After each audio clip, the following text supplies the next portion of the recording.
El Señor es mi pastor y mi roca. Pensé que iban a decir, el Señor es mi pastor y nada me faltará. No. El Señor es mi pastor y mi roca. ¿Se escucha ahí atrás la voz? Sí, perfectísimo. Bueno, el Señor es mi pastor y mi roca es el tema del día de hoy. Y vamos al primer versículo de este tema. Vamos al primer versículo de este tema.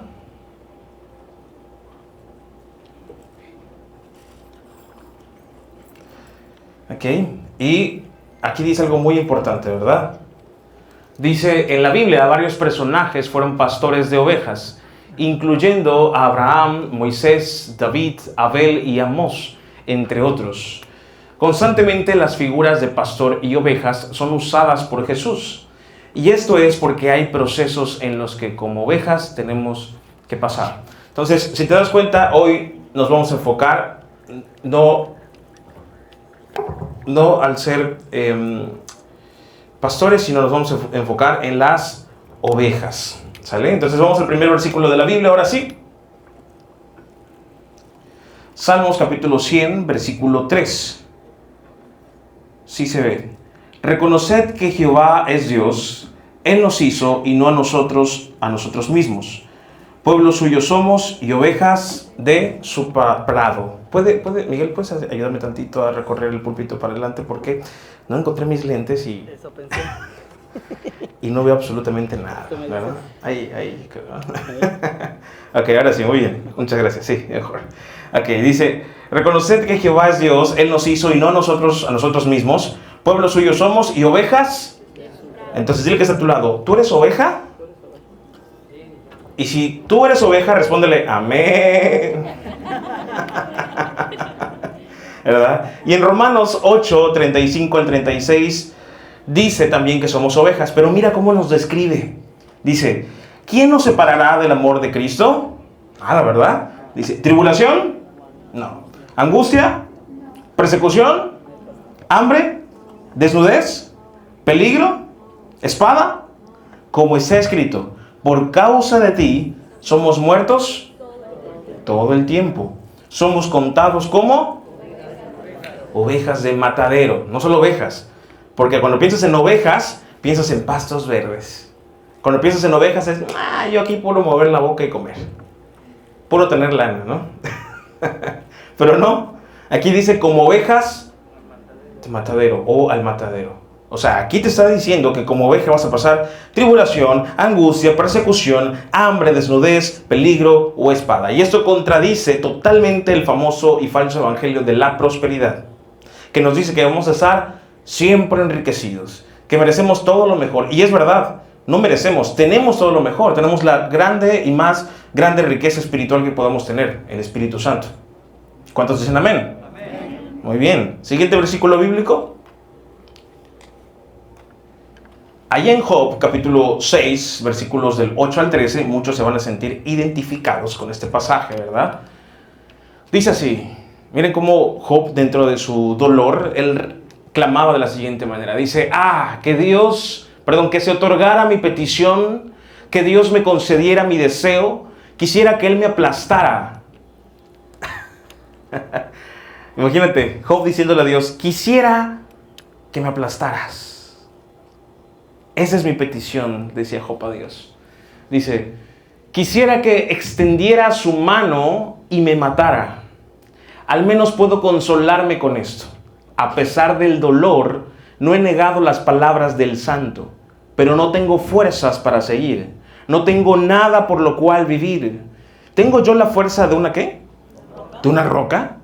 ¿Está mi cuerpo hecho de bronce? No, estoy desamparado por completo, sin ninguna oportunidad de salir. Y hay mucha gente que todos los días se pregunta, ¿qué va a ser de mi vida? ¿Qué voy a hacer? Y tienen grandes ideas, empiezan a planear cuántos negocios podrían abrir, ven un local en el camino y dicen, mira, aquí yo pondría esto y esto. Nada más tienen 50 pesos en la cartera. Pero se ponen a planear, ¿verdad? Ven un carro en Facebook y dicen, mira, voy a ponerlo en guardar para ver si... Y preguntan, ¿cuánto cuesta, no? ¿Tienen rojo? Y ni para bicicleta tenemos. Y lo tienen rojo. ¿Verdad? Pero aquí lo más importante es lo que dice Job. Dice, ¿tengo yo la fuerza de una roca? ¿Alguien tiene fuerza de una roca? No me refiero al actor de Hollywood. La Roca, ¿va? Pero aquí se equivocó Job. Se equivocó y no se equivocó. No se equivocó, ¿por qué? Porque él no tenía la fuerza de una roca. Pero se le olvidaba que sí había una roca que lo sostenía. Siguiente versículo bíblico. Romanos 5, 3 al 5. Y no solo esto, sino que también nos gloriamos en las tribulaciones, sabiendo que la tribulación produce paciencia. A ver, pausa aquí. Porque todos dicen amén a esto, pero no se han dado cuenta que humanamente se escucha como una contradicción. Vamos a analizarlo. Dice, y no solo esto, sino que también nos gloriamos ¿en qué? ¿Cuántos de aquí se ponen gozosos cuando están en tribulación? ¿Están seguros? Porque yo tengo muchos mensajes de WhatsApp donde están llorando. ¿Verdad? Dice, nos gloriamos en las tribulaciones.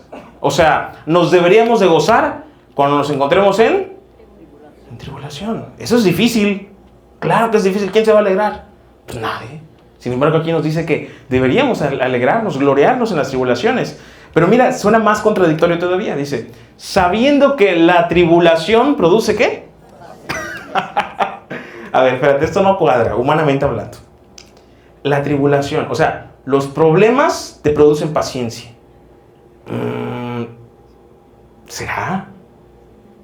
Cuando ustedes tienen problemas así grandes, no sé, que se les va la luz, los de Escachel, no es humano. Los que se le va el agua, ¿no? ¿Qué pasa con ustedes? ¿Se ponen felices? ¿Tienen paciencia? Dicen, ay, gracias Señor, porque no hay luz. Qué paciencia siento. ¿O se estresan? Sean honestos, hermanos. Sí, se enoja, ¿no? Uno se desespera. ¿Pero qué dice aquí? Dice, la tribulación produce paciencia. ¿En qué cabeza? O sea, ¿en qué parte? ¿Cómo que paciencia en la tribulación? Produce estrés, produce desesperación, produce enojo, angustia. Ah, bueno, eso es lo que produce en nosotros, humanamente hablando. Pero para los hijos de Dios, debería de producir ¿qué cosa? Paciencia. Imagínate a ese grado. De decir, ay, este problemón. No hay luz, ¿verdad? No hay luz, ok. ¿Cómo podemos obtener la paciencia en medio de que no hay luz? ¿Cómo podemos obtener la paciencia cuando no hay dinero? Cuando no hay comida en la alacena. ¿Cómo podemos obtener paciencia cuando se va el agua? ¿Cómo podemos obtener esa paciencia? Imagínate. Cuando estás totalmente desesperado y no hay para pagar la renta o las tarjetas o lo que sea. La clave está ¿en qué? En apagar tu cerebro literalmente y pensar solamente en Dios. Solamente eso puedes hacer. Si te pones a pensar en una solución, va a crecer tu ansiedad. Y si crece tu ansiedad, va a crecer tu incredulidad. Y si crece tu incredulidad, va a disminuir tu fe. Y si disminuye tu fe, no agradas al Señor. Y si no agradas al Señor, no puedes hacer su voluntad. ¿Te das cuenta cómo entonces si tantito te estresas, automáticamente dejas a un lado el agradar y la voluntad del Señor? Por esa razón, cuando te encuentres en una tribulación, por más que no tengas ánimos ni ganas, ni sea congruente ni coherente tener paciencia, debes recurrir lo más pronto y lo más urgente a producir esa paciencia.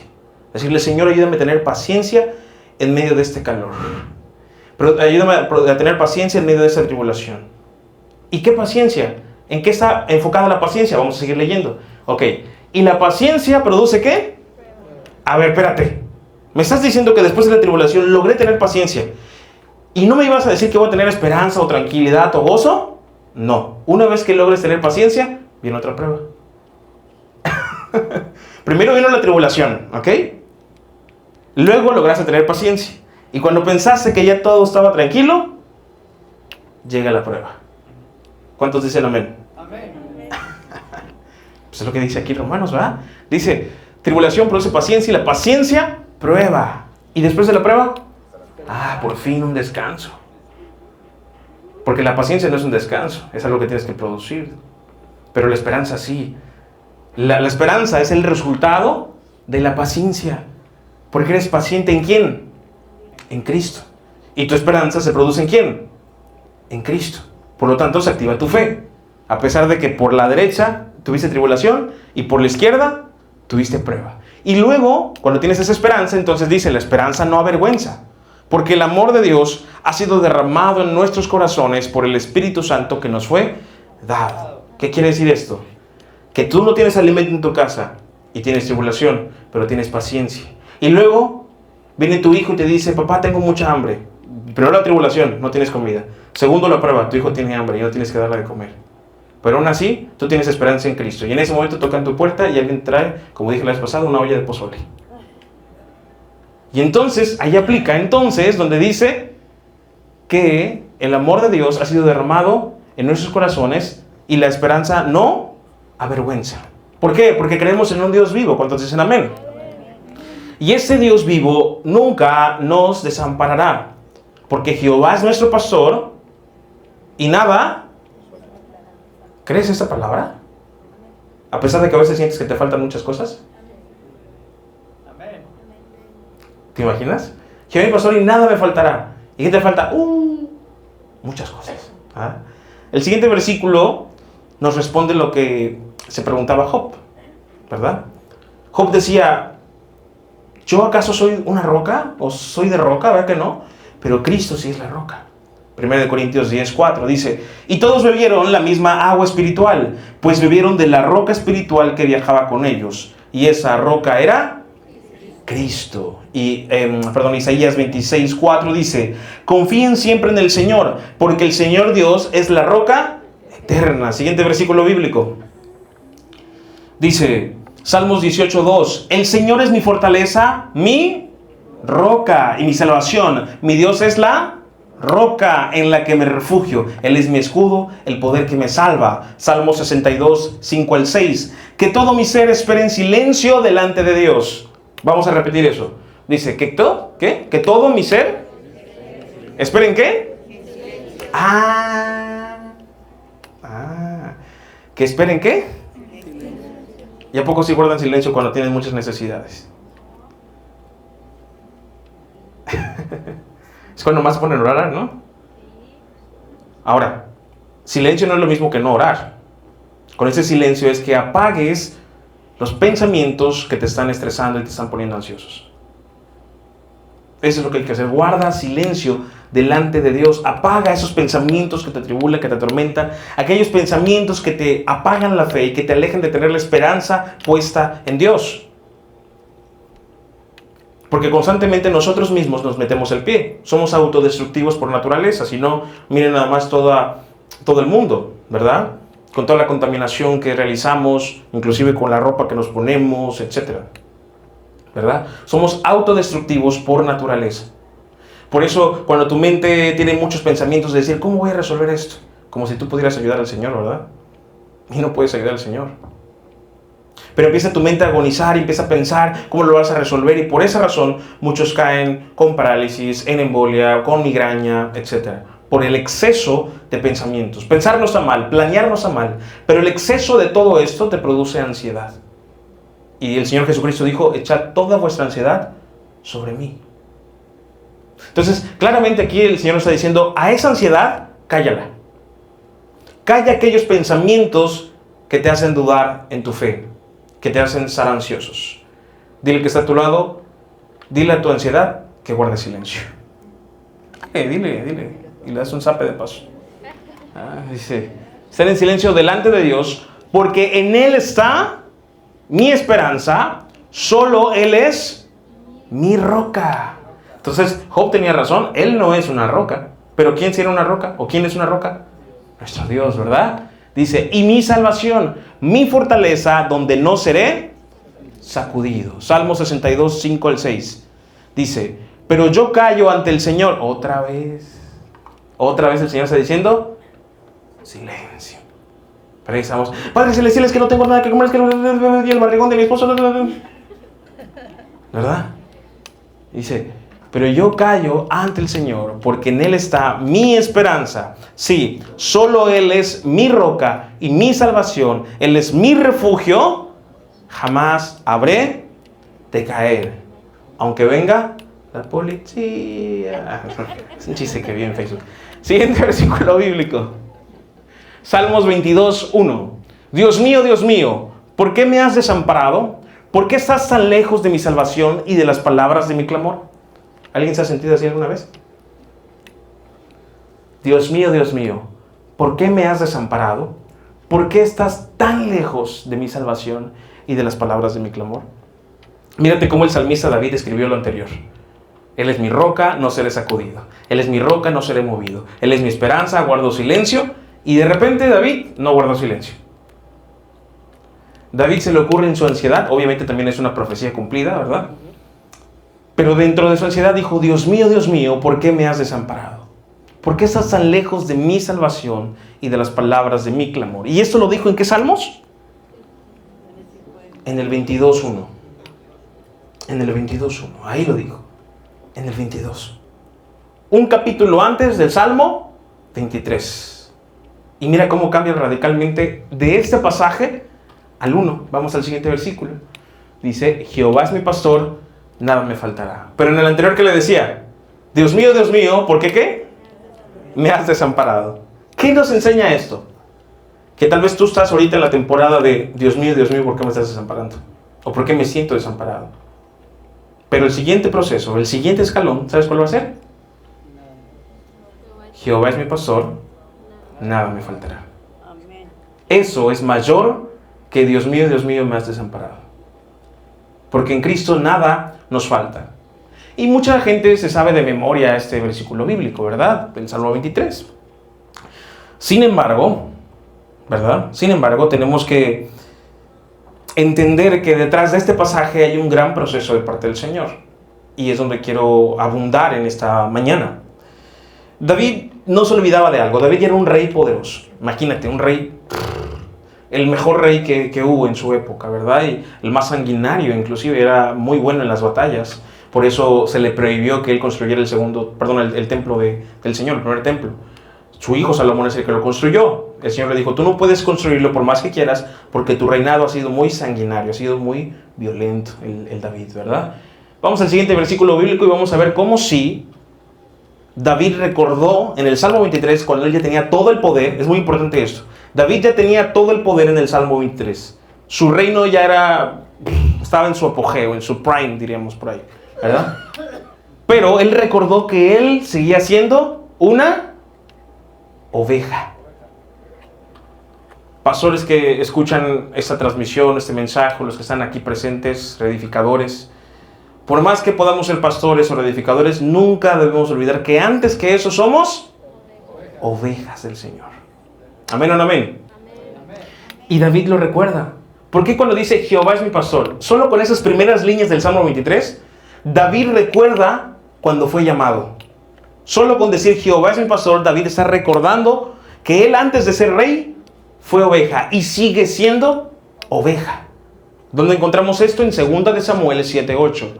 Ahora pues dirás así a mi siervo David, así ha dicho Jehová de los ejércitos, yo te tomé del redil, de detrás de las ovejas, para que fueses príncipe sobre mi pueblo, sobre Israel. O sea, no le dijo solamente que era una oveja, sino que era la última de las ovejas. Lo último. Y a veces, querido hermano, querida hermana, tú misma te menosprecias, o tú mismo te menosprecias.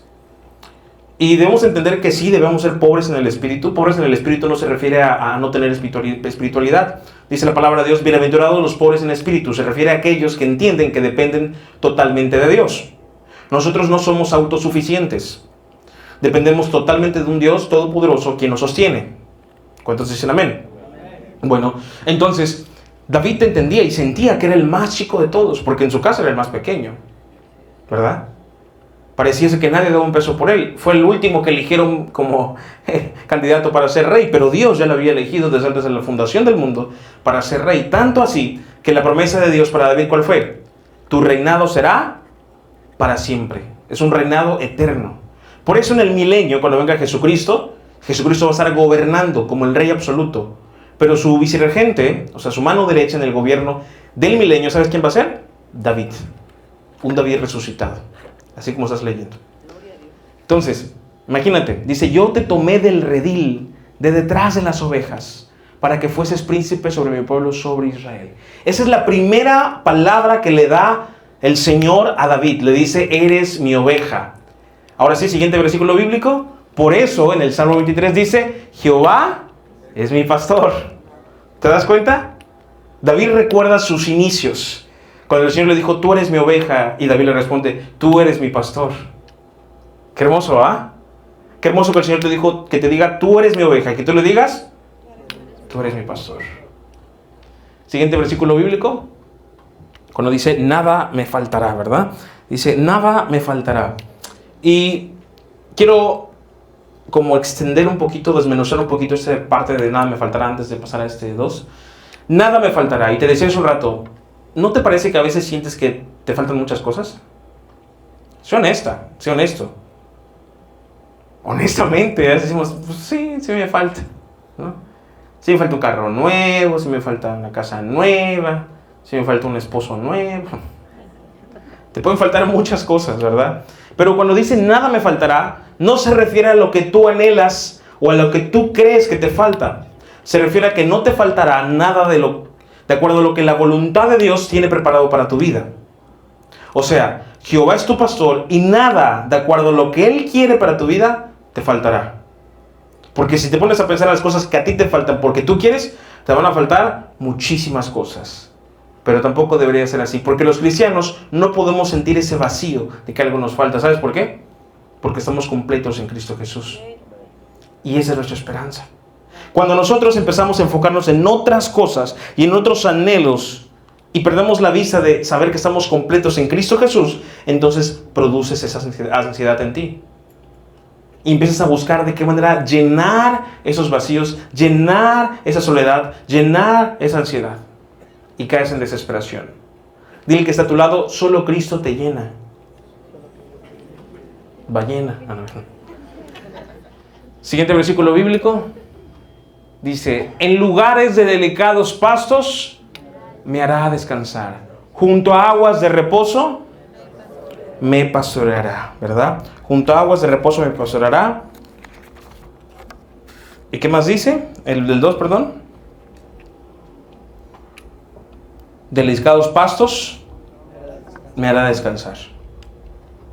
¿Sabes por qué es importante entender que cuando se refiere a pastos delicados, te hará descansar, se refiere al consumo de la palabra de Dios? El pasto que tú deberías de consumir como oveja del Señor es la palabra del Señor. Pero ¿cuántos aquí comen todos los días? Alza su mano. Órale, hay gente que no come todos los días. Se me preocupé. Ok, ¿cuántos de aquí comen 3 veces al día? ¿Cuántos de aquí comen 5 veces al día? ¿Sabían que es saludable comer 5 veces al día? Si no, míreme qué saludable soy. ¿Cuántos comen 2 veces al día? ¿Una sola vez al día? Ok, muy bien. Pero comes, ¿verdad? ¿Cuántas veces tomas agua al día? Infinidad de veces. ¿Y dices Coca-Cola? Se animan los hermanos, amén, gloria a Dios. ¿Verdad? ¿Cuántas veces lees tu Biblia al día?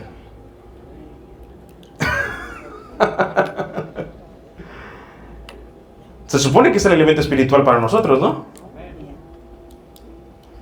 Imagínate, dices, no, pues sí, lo leo una vez al día. ¿Y qué lees? Pues el versículo que me aparece en la aplicación. Ah, ¿verdad? Eso no es leer, hermanos. Compartir un meme cristiano no te hace cristiano. Un versículo bíblico no te hace cristiano. Tienes que escudriñar la palabra de Dios. ¿Cuánto es lo recomendable? Si no puedes 3 veces al día porque tienes trabajo o lo que sea, bueno, te léete 3 capítulos al amanecer. No, es que yo lo leo cuando llego al trabajo. ¿Cuál? Si terminas cansado. En la mañana lo primero que tienes que hacer es agradecer a Dios por un día más de vida. Y leer mínimo unos 3 capítulos. Si eres un cristiano, así flojito. Mínimo unos 3 capítulos diarios. Ya si quieres ser un estudiante de la palabra de Dios, tienes que estar escudriñando todo el día. ¿Y no trabajas? Sí, pero estás abundando en oración en tu mente. La oración tiene que ser en ¿cuántas veces al día? En todo tiempo. O sea, todo el tiempo y todo el día tienes que estar orando al Señor. No quiere decir que te vayas a poner a hincar en tu trabajo a orar. No, en tu mente puedes estar orando: Señor, gracias por mis papás, gracias por mis hijos, gracias por la comida, gracias, Señor, porque eres bueno, etc. Eso es orar en todo tiempo. Pero de la lectura, ¿cómo estás? ¿No será que tengas anemia espiritual? Imagínate, ¿de qué vas a compartir cuando vengan los testigos de Jehová? Y tú, la tuya por si acaso, ¿no? O simplemente digas: no, pues no le abro la puerta, no hay nadie. Imagínate nomás. Les da miedo. ¿Por qué? Por falta de escudriñar la palabra de Dios. Tenemos que escudriñar la palabra de Dios. ¿Cuántas veces mínimo? 3 capítulos mínimo al día. ¿Cuántos quieren empezar a leer 3 capítulos al día a partir de mañana? Bueno, por lo menos 4 personas. Porque muchos se saben la historia de Moisés, pero no porque lean la Biblia, sino porque la vieron en una película. Como cuando les decía: ¿dónde besó Judas a Jesús? Y todos dicen: en la mejilla. ¿En dónde lo leyeron? ¿En dónde lo vieron? No, pues en la película.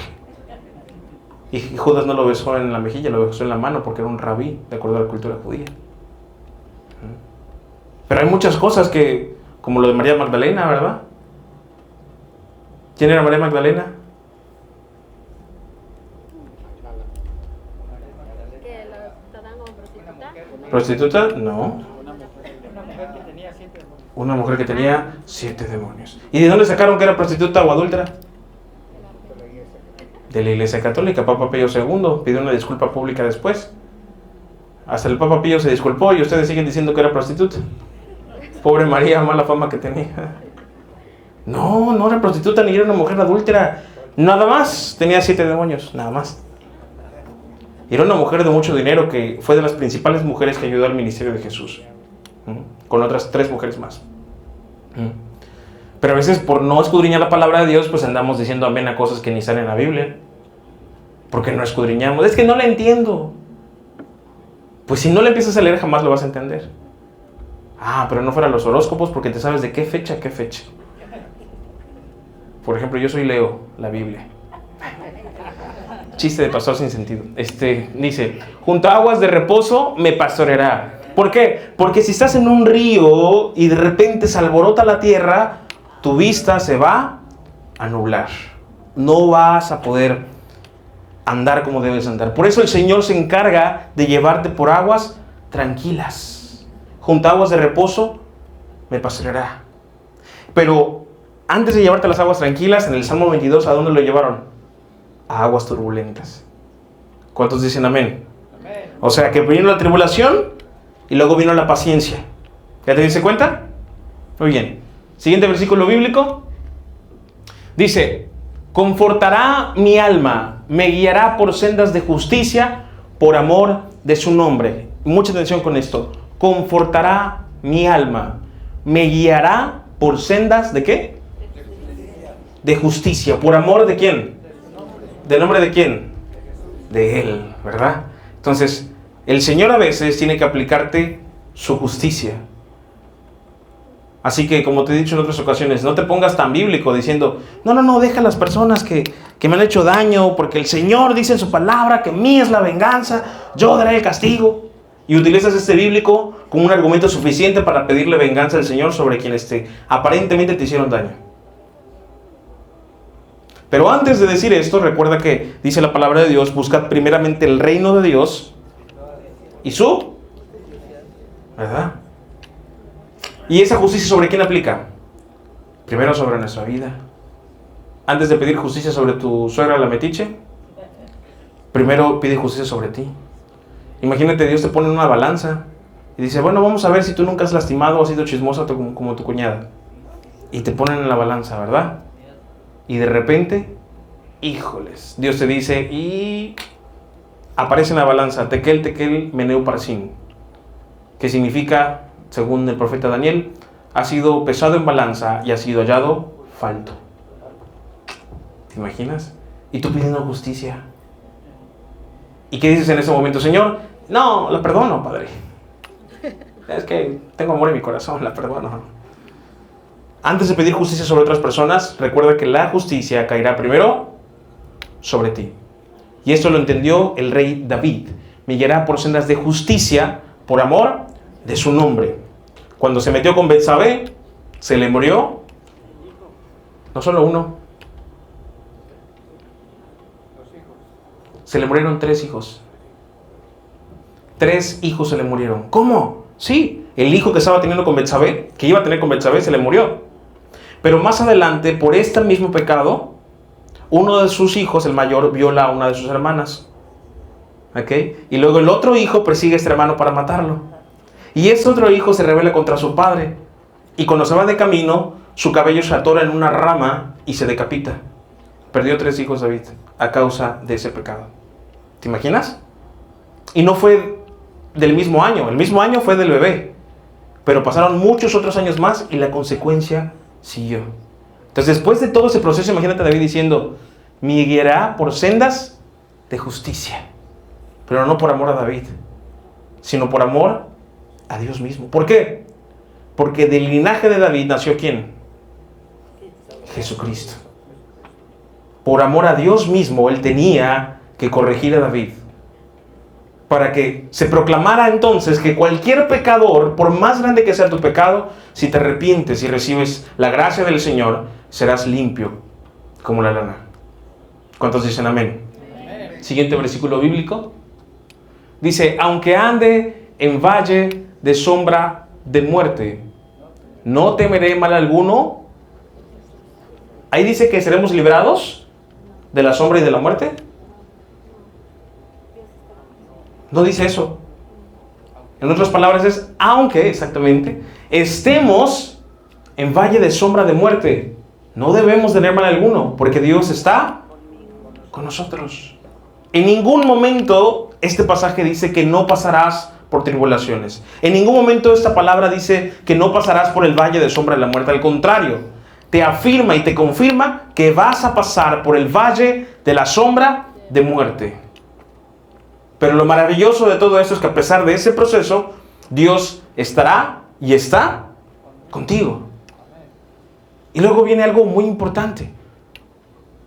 Tu vara y tu callado me infundirán aliento.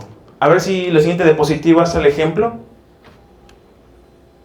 No, no es el ejemplo. Retrocede tantito. Ok. Hay una diferencia entre vara y callado. La vara es un palo. Así, recto. Pero el callado es como el bastón de caramelo. Sí, como un caramelito así. Es el callado, ¿verdad? Y esas dos herramientas las utilizan los pastores para 2 razones, ¿verdad? Con la vara le pegan a aquellos depredadores que se quieren robar o comer a las ovejas.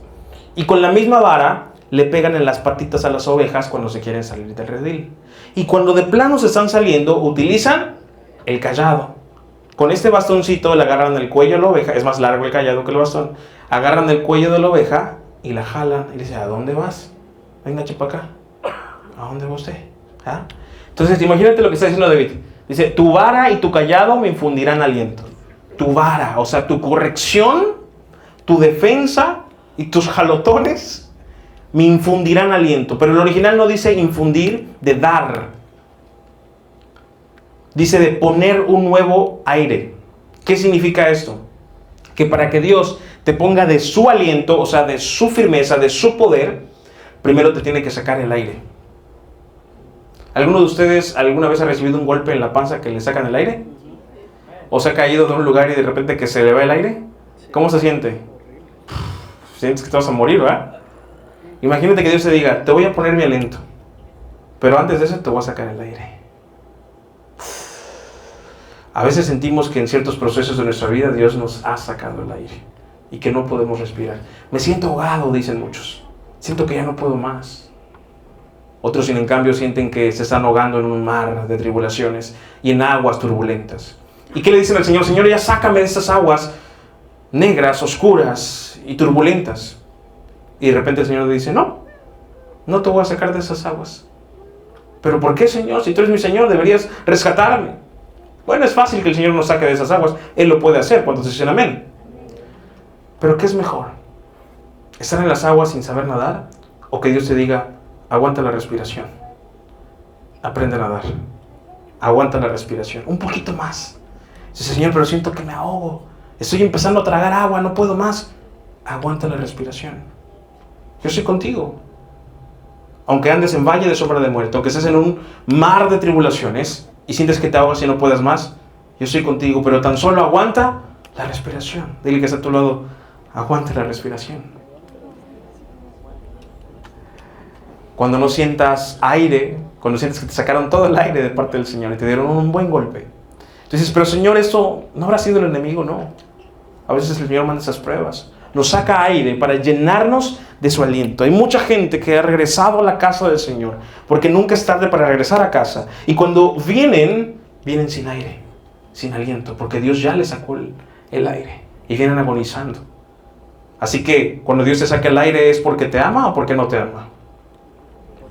Es porque te ama y porque eres su oveja. Y el Señor no pierde ninguna de sus ovejas. Y cuando te quieres salir del te puede salir tantito, pero tarde o temprano, a las buenas o a las malas, el Señor agarra su callado y dice, venga, chepa acá, y un buen jalotón de cuello. Dígame, ahorcó. Porque el Señor no te va a perder. Así que ya no seas terco, por más que le hagas lo que hagas, no te va a perder. Él no pierde a quien ama. Él es leal y Él es fiel. Su fidelidad es tan grande y su misericordia se extiende todos los días de nuestra vida, sin merecer absolutamente nada. Por eso te digo, deja de estar quejándote todo el tiempo de lo que no tienes. Y siéntete completo y lleno y rebosando en el Señor. Porque al final la vida de este mundo nada es. Pero si tú estás firme en Cristo, cuando abras los ojos espirituales y te encuentres con tu Señor cara a cara, dirás, todo valió la pena. ¿Cuántos dicen amén? Amén. ¿Cuántos quieren que Dios les infunda el aliento? Amén. ¿Están seguros? ¿Cuántos quieren que con la vara y su callado nos corrija y nos guíe? Bueno, luego no te estás quejando, ¿eh? Versículo 5. Dice, aderezas mesa delante de mí, en presencia de mis angustiadores. O sea, preparas un banquete en frente de las personas que buscan verme arruinado. Pero eso no depende de ti. No es como, miren. No. Eso lo hace el Señor. ¿Cuántos de aquí han tenido deseo de vengarse de personas que les han hecho daño? Alza su mano. Alzaron todos. Bueno, hoy les voy a dar la respuesta bíblica y les voy a decir que sí pueden vengarse. Dice el hermano, por fin. Ya viste, por fin puedo hablar de tu mamá. No. Por fin pueden vengarse. Bueno, van a hacer lo siguiente. Si saben la dirección de esa persona que los lastimó, que los dañó, que habló mal de ustedes, que mintió, que los calumnió, van a hacer lo siguiente. Preparen un platillo, el mejor que a ustedes les salga. Si les sale la barbacoa, el pozole, taquitos, lo que sea, lo que mejor les salga. Prepárenlo como si fueran para sus hijos, como si fueran para ustedes. Y vayan a ese lugar, a esa casa de esa persona, y le regalan la comida. ¿Y ya? ¿Alguien me puede decir en qué parte de la Biblia está esto? Y de esa manera amontonarás ascuas sobre su cabeza. ¿Por qué? Porque dirá, este cuate no se venga. Este cuate está haciendo bueno conmigo. Bueno, es la manera que nosotros debemos de responder a todas las personas que nos hacen un daño. Amén o no amén. Así que si les hice algún daño, espero mi comida mañana. Pues prepara comida delante de mis angustiadores. Cuando tú haces algo bueno por aquellas personas que tal vez piensas que no se lo merecen, lo único que haces es que siembras algo bueno para ti. Y el Señor es el que te exaltará. Pero antes de exaltarte, tienes que estar constantemente humillado. No buscando nunca la exaltación. Dios se encarga de la exaltación, no tú. Amén. Luego dice, unges mi cabeza con aceite. Mi copa está rebosando. Unges mi cabeza con aceite. Y bueno, no sé si sabías ese dato, pero las ovejitas normalmente se le ponen tieso, se le pone tiesa el pelaje aquí en los ojitos y les tienen que recortar constantemente para que puedan tener una mejor visión. Adicional a esto, muchos como mosquitas se les paran en las cuencas de los ojos, ¿verdad? Y los empiezan a incomodar. Entonces, ¿qué hacen las ovejas para poder sacudirse? Aporrean su cabeza, golpean su cabeza, porque soy yucateco, golpean su cabeza sobre algún muro, sobre algún poste, etc. Pero se pueden lastimar. Se pueden lastimar porque no ven bien. por el pelaje, y al mismo tiempo porque hay mosquitas estorbándole los ojos. Entonces se golpean la cabeza y pueden terminar lastimados. Pero ¿qué hacen entonces los pastores de esas ovejas? Le echan aceite. De esta manera peinan su pelaje, recortan con más facilidad su pelaje, y de esta manera las mosquitas no se paran en las cuencas por el aceite, ni ningún otro bicho. No se generan larvas. Y de esta manera las ovejas no se golpean. Por eso aquí dice el salmista David, dice, unges mi cabeza con aceite. ¿En señal de qué? En señal de que el Señor tiene cuidado de nosotros. Y con el aceite del Señor nosotros tenemos una vista más clara, más amplia de los procesos. De esta manera ninguna larva, ningún bicho raro podrá obstruir nuestra vista. Y al mismo tiempo Él está diciendo, unges mi cabeza con aceite, porque David fue ungido como rey de Israel a través de la unción del aceite, ¿verdad? Y luego dice, mi copa está rebosando. Imagínate, David diciendo, puedo tener muchos lujos y todo, pero como el Señor es mi pastor y ha ungido mi cabeza con aceite, mi copa, que es lo más principal del rey, la copa que tiene a un lado, por eso tenían un copero especial, ¿verdad? Mi copa está rebosando. ¿Por qué? Porque tengo al Dios de mi salvación. Y el último versículo bíblico dice, ciertamente el bien y la misericordia me seguirán todos los días de mi vida, y en la casa de Jehová moraré por largos días. Aquí David decía, en la casa de Jehová moraré por largos días, porque antes pues había este lugar donde estaba el tabernáculo, ¿cierto? Pero ahora podemos cambiar esto, ¿sabías? Ya no es, y en la casa de Jehová moraré por largos días. ¿Sabes por qué ya no es así? Porque ahora tú eres la casa. Ahora el Señor habita en esa casa. ¿Acaso no la palabra de Dios dice que ustedes son un templo del Espíritu Santo? Amén. Por eso ya no hay templos hoy en día. El segundo templo fue destruido en el año 70 después de Cristo. De hecho, se está esperando que se construya el tercer templo para que se cumplan muchas profecías. Sin embargo, la palabra dice que ahora nosotros somos templo del Espíritu Santo. ¿Y quién habita en ese templo? El Espíritu Santo, o sea, Dios. El Espíritu Santo también es Dios. Entonces, imagínate. Entonces ya no es que tú vas a estar en su casa, sino que ahora la casa de Dios eres tú. Y todos los días el Espíritu Santo está contigo. ¿Cuántos dicen amén? La pregunta es, ¿te comportas como si el Espíritu Santo estuviera contigo todos los días? Lo que miras en el teléfono glorifica al Señor y hace que seas una persona que tiene el Espíritu Santo. Lo que dices con tus palabras, las ociosidades que salen de tu boca, de tus pensamientos, tu diario vivir. En tu trabajo te conocen como el cristiano o la cristiana o como el chismoso. ¿Cómo te conocen en tu calle? ¿Como el peleonero, la peleonera o como el cristiano sonriente? ¿Cómo te conocen tus familiares? ¿Como el amargado de la familia? ¿Cómo es tu testimonio? ¿Qué dicen acá? Que se quedan viendo unos a otros. Así como, pues, no sé. No lo sé, tú dime. ¿Verdad? Dice, en la casa de Jehová moraré por largos días. Siguiente versículo bíblico.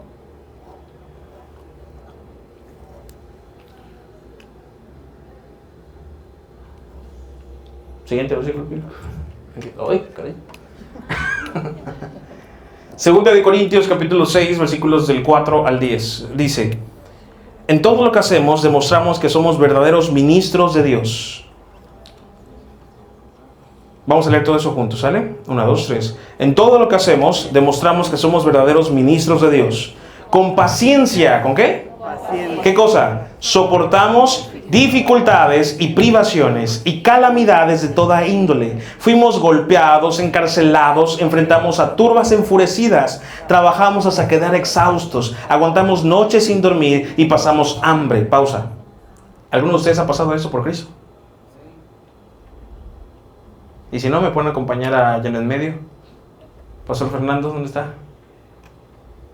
Ahí les testifica cómo es para llegar allá en el medio, a la sierra de la Huasteca. Luego dice, demostramos lo que somos por nuestra... Y ya valió. Dice, nuestra...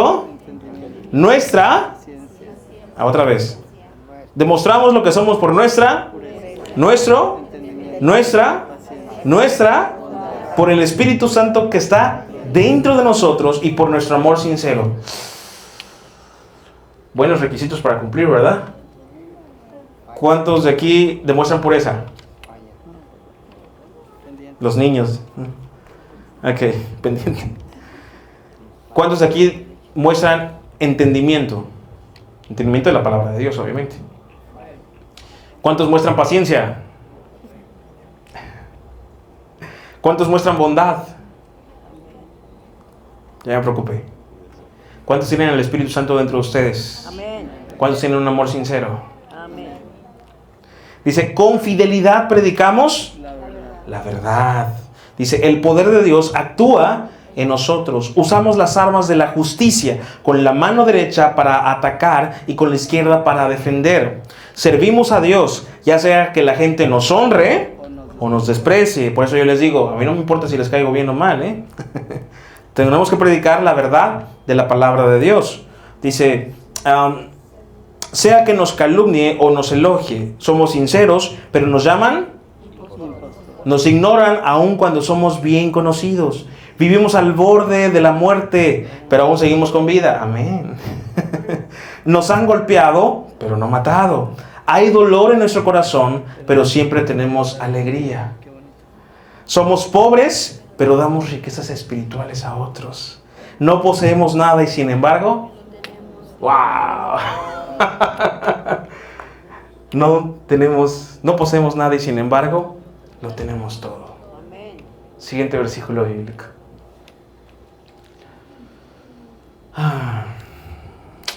¿Cuántos de aquí han sentido que no tienen nada, pero que pueden o que poseen todo? No sé si crees esta palabra, pero yo sí. Podemos no tener nada, pero sabemos que en Cristo estamos completos, lo tenemos todo. Podemos estar empobrecidos nosotros mismos, pero enriquecemos a muchos con la predicación de la palabra. Tú has sido utilizado por Dios muchas veces. ¿Ya te olvidaste? Cuando le diste palabra a esa mujer que estaba en agonía. Y tú dijiste, Señor, ¿por qué me usas a mí? ¿En qué momento dije estas palabras? No fuiste tú. No fuiste tú quien predicó. Es el Espíritu Santo que está en ti, quien hace que hables palabra de verdad. ¿Y sabes por qué? Porque tú te sientas no digno, no apto, y miserable, y sucio, y lo que sea. A pesar de eso, el Dios en su infinita misericordia te ha dado riquezas espirituales. Eso es lo que sobreabunda de tu corazón. Pero a veces se te olvida que el Señor es tu pastor, que Él es tu roca, y te enfocas tanto en las adversidades, en las tribulaciones, que se te olvida que esas tribulaciones y esas adversidades son mandados por el Señor muchas veces para producir en nosotros paciencia y esperanza, para entender que en Cristo estamos completos. Ya no pelees contra Dios. Ese es el mensaje. Ya no pelees contra Dios. Apaga tus pensamientos. Calla la voz de la ansiedad que te atormenta, que te ha robado la paz durante muchos años. Estás a punto de dormir y no puedes ni dormir. Empiezan los pensamientos a brotar y la voz de tu mente empieza a aumentar de volumen mientras duermes. ¿Hace cuánto que no puedes dormir tranquilamente? ¿Hace cuánto que no te llenas de su palabra y no sientes esa presencia de Dios? Y dices, alzo mis manos, pastor, leo la Biblia, oro, canto, pero no puedo sentir su presencia. No precisamente esto es malo. No. Eso también es un acto de fe. Porque hay momentos en los cuales tal vez no sintamos nada, pero hay que seguir creyendo. Hay que seguir aferrado a Dios. El mensaje para ti es este. Recuerda que eres oveja del Señor. No luches en tus fuerzas. Encomienda a Jehová tus caminos. El Señor tiene un plan perfecto para ti. Si no, no estuvieras aquí. Si no, el Señor no te hubiera rescatado. ¿Cuántas veces te has pasado a morir? Y mira que aquí estás, porque mala hierba nunca muere.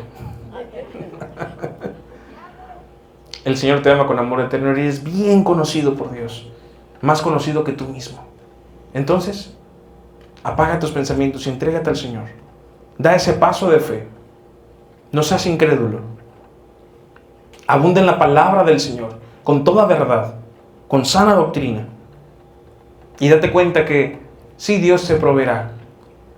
Y no importa lo que tengas o no tengas, nada te faltará, porque el Señor es tu pastor y nada nos faltará. ¿Cuántos dicen amén? Amén.